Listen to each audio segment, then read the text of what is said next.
देवी और सज्जनों, आप सभी को धनतेरस, भगवान धन्वंतरि की जयंती की बहुत बहुत शुभकामनाएं। धन्वंतरि जी ने आरोग्य के देवता माने जाते हैं और आयुर्वेद की रचना भी उनके आशीर्वाद से हुई है। आज के इस पावन दिन आयुर्वेद दिवस पर भगवान धन्वंतरि से पूरी मानव जाति की प्रार्थना है कि वो भारत समेत पूरी दुनिया को आरोग्य का आशीष दें। साथियों, इस बार का आयुर्वेद दिवस गुजरात और राजस्थान के लिए विशेष है। हमारे युवा साथियों के लिए भी विशेष है। आज गुजरात के जामनगर में institute of teaching and research इन आयुर्वेदा को इंस्टीट्यूट ऑफ नेशनल इंपॉर्टेंस के रूप में मान्यता मिली है। इसी तरह जयपुर के राष्ट्रीय आयुर्वेद संस्थान को भी डीम्ड यूनिवर्सिटी के रूप में आज लोकार्पित किया गया है।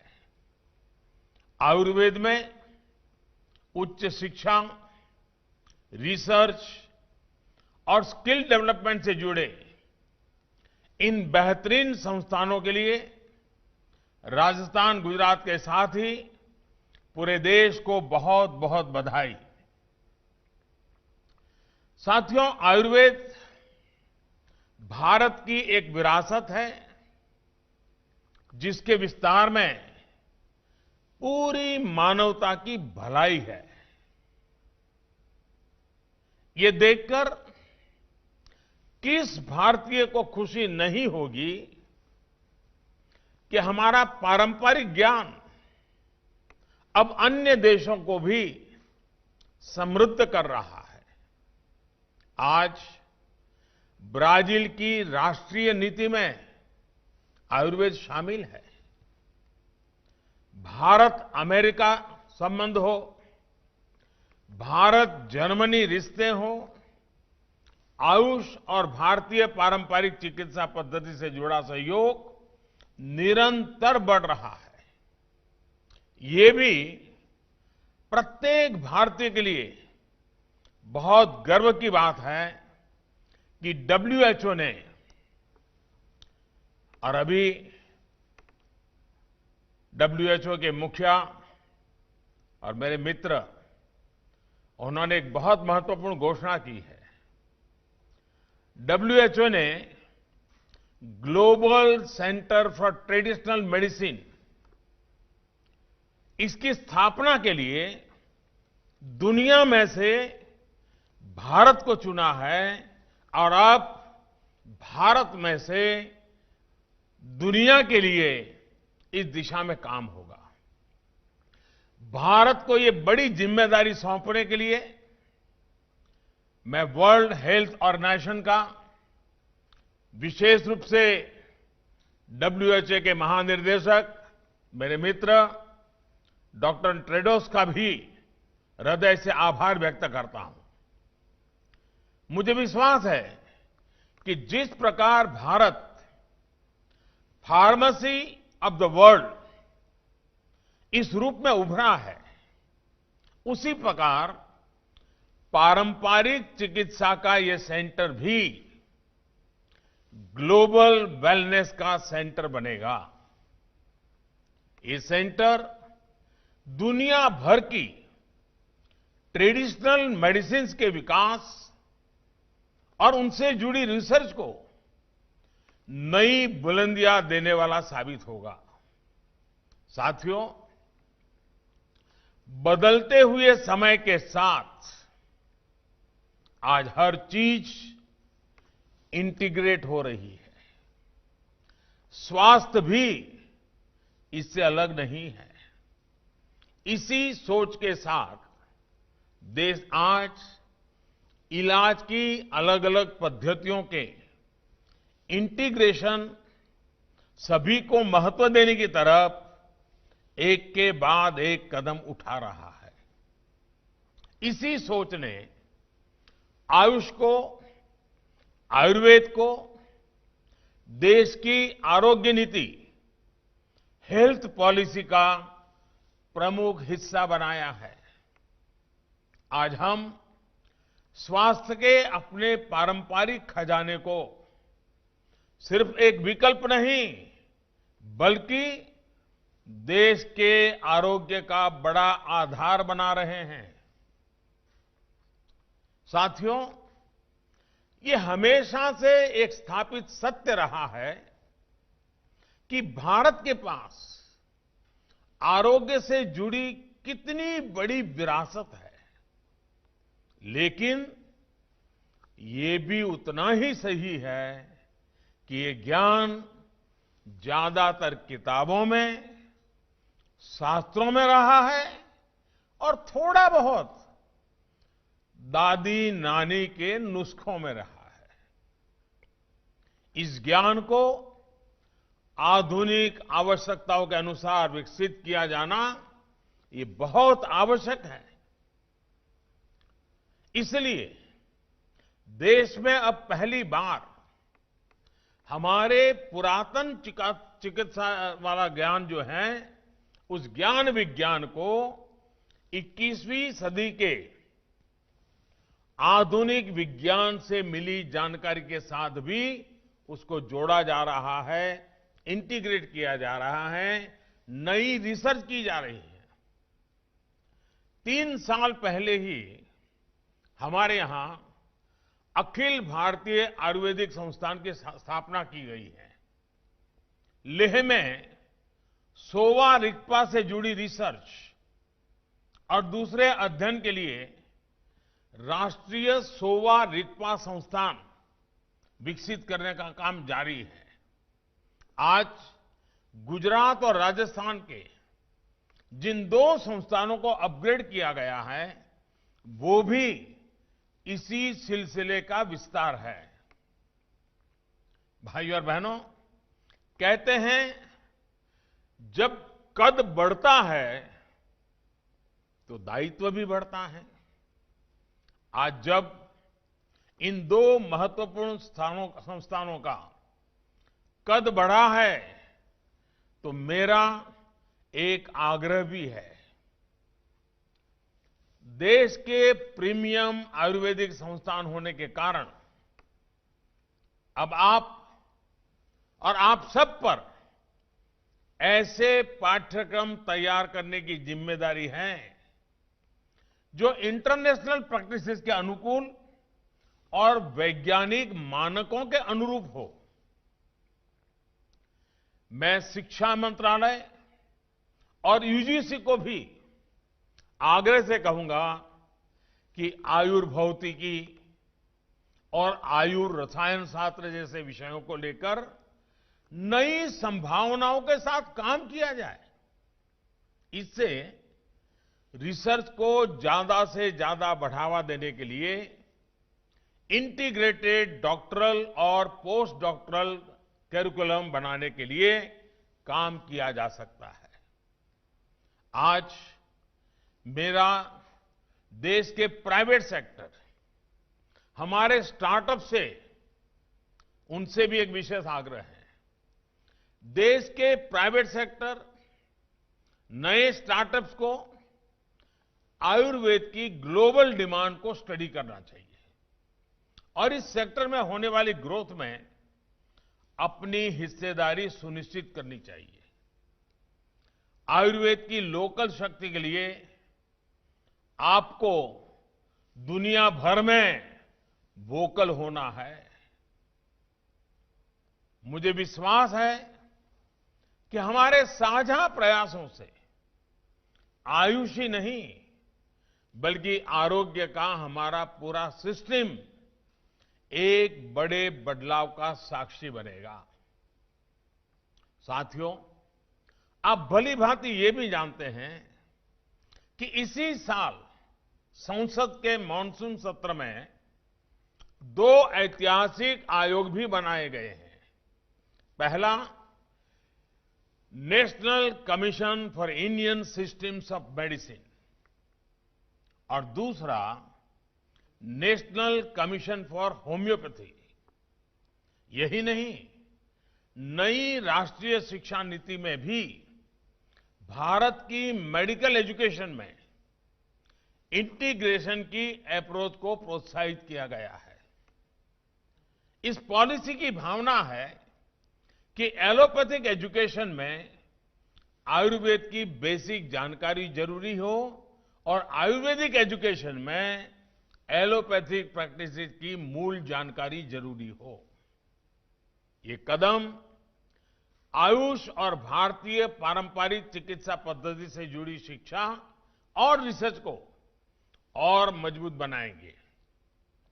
साथियों, 21वीं सदी का भारत अब टुकड़ों में नहीं, होलिस्टिक तरीके से सोचता है। हेल्थ से जुड़ी चुनौतियों को भी अब होलिस्टिक अप्रोच के साथ उसी तरीके से ही सुलझाया जा रहा है। आज देश में सस्ते और प्रभावी इलाज के साथ साथ प्रिवेंटिव हेल्थ केयर पर वेलनेस ज्यादा फोकस किया जा रहा है। आचार्य चरक ने भी कहा है, स्वस्थस्य स्वास्थ्य रक्षणम आतुरस्य विकार प्रशमन च, यानी स्वस्थ व्यक्ति के स्वास्थ्य की रक्षा करना और रोगी को रोग मुक्त करना, ये आयुर्वेद के उद्देश्य हैं। स्वस्थ व्यक्ति स्वस्थ ही रहे, इसी सोच के साथ ऐसे हर कदम उठाए जा रहे हैं जिससे बीमार करने वाली स्थितियां दूर हो। एक तरफ साफ सफाई, स्वच्छता, शौचालय, साफ पानी, धुआं मुक्त रसोई, पोषण, इन सभी पर ध्यान दिया जा रहा है, तो वहीं 1.5 लाख हेल्थ और वेलनेस सेंटर्स हिंदुस्तान के कोने कोने में तैयार किए जा रहे हैं। इनमें विशेष तौर पर 12,500 से ज्यादा आयुष वेलनेस सेंटर्स पूरी तरह आयुर्वेद को समर्पित हैं, आयुर्वेद से जुड़े बन रहे हैं। साथियों, वेलनेस का ये भारतीय दर्शन आज पूरी दुनिया को आकर्षित कर रहा है। कोरोना के इस मुश्किल समय ने फिर दिखाया है कि हेल्थ एंड वेलनेस से जुड़ी भारत की ये पारंपरिक विद्या कितनी कारगर है। जब कोरोना से मुकाबले के लिए कोई प्रभावी तरीका नहीं था, तो भारत के घर घर में हल्दी, दूध और काढ़ा जैसे अनेक इम्यूनिटी बूस्टर उपाय बहुत काम आए। इतनी बड़ी जनसंख्या, इतनी घनी आबादी और ऐसा हमारा देश अगर आज संभली हुई स्थिति में है, तो उसमें हमारी इस परंपरा की भी अहम भूमिका रही है। साथियों, कोरोना काल में पूरी दुनिया में आयुर्वेदिक प्रोडक्ट्स की मांग तेजी से बढ़ी है। बीते साल की अपेक्षा इस साल सितंबर में आयुर्वेदिक उत्पादों का निर्यात लगभग 1.5 गुना, करीब करीब 45% बढ़ा है। यही नहीं, मसालों के निर्यात में भी काफी बढ़ोतरी दर्ज की गई है। हल्दी, अदरक, ऐसी चीजें जो इम्यूनिटी बूस्टर मानी जाती हैं, उनका निर्यात अचानक इस तरह बढ़ना ये दिखाता है कि दुनिया में आयुर्वेदिक समाधानों और भारतीय मसालों पर विश्वास कितना बढ़ रहा है।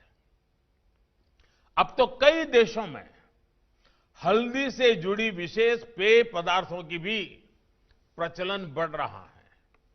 आज दुनिया के प्रतिष्ठित मेडिकल जर्नल्स भी आयुर्वेद में नई आशा, नई उम्मीद देख रहे हैं। साथियों, कोरोना के इस काल में हमारा फोकस सिर्फ आयुर्वेद के उपयोग तक ही सीमित नहीं रहा, बल्कि इस मुश्किल घड़ी का इस्तेमाल आयुष से जुड़ी रिसर्च को देश और दुनिया में आगे बढ़ाने के लिए किया जा रहा है।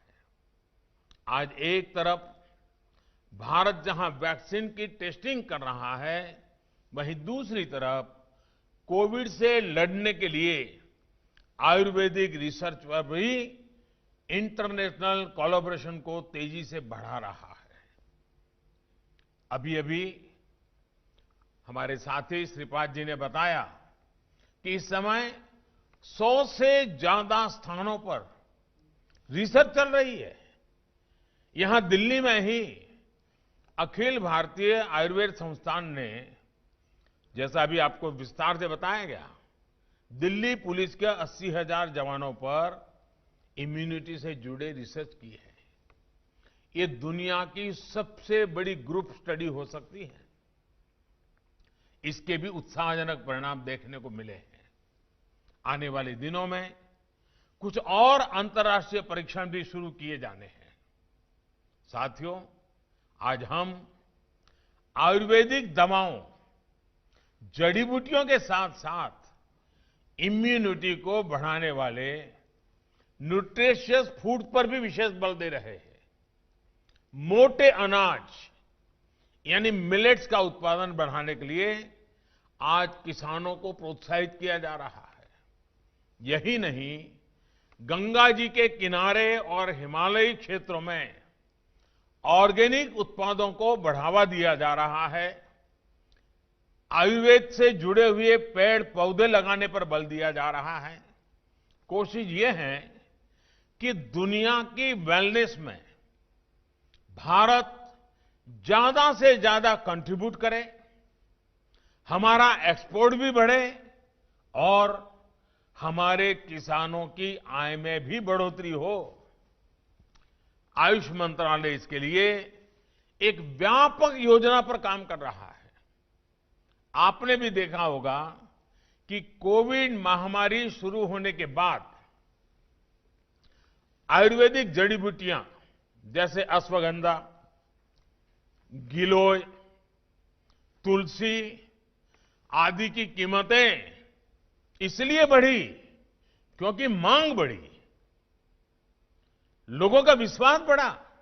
मुझे बताया गया है कि इस बार अश्वगंधा की कीमत पिछले साल के मुकाबले 2 गुनी से भी ज्यादा तक पहुंची है।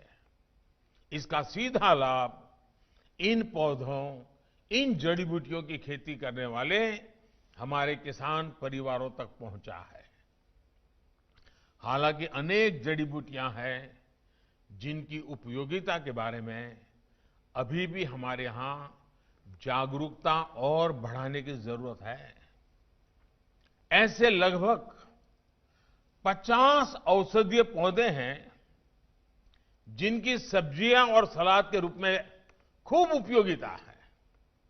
ऐसे में कृषि मंत्रालय हो, आयुष मंत्रालय हो या फिर दूसरे विभाग हो, सभी के संयुक्त प्रयासों से इस क्षेत्र में बड़ा परिवर्तन आ सकता है। साथियों, आयुर्वेद से जुड़े इस पूरे इकोसिस्टम के विकास में देश में हेल्थ एंड वेलनेस से जुड़े टूरिज्म को भी बढ़ावा मिलेगा। गुजरात और राजस्थान में तो इसके लिए असीम संभावनाएं भी हैं। मुझे विश्वास है कि जामनगर और जयपुर के ये दोनों संस्थान इस दिशा में भी लाभकारी सिद्ध होंगे। एक बार फिर से आप सभी को बहुत बहुत बधाई। आज छोटी दिवाली है, कल बड़ी दिवाली है। आपको, आपके परिवार को भी मेरी तरफ से इस दीपावली के पावन पर्व की अनेक अनेक शुभकामनाएं हैं। बहुत बहुत धन्यवाद।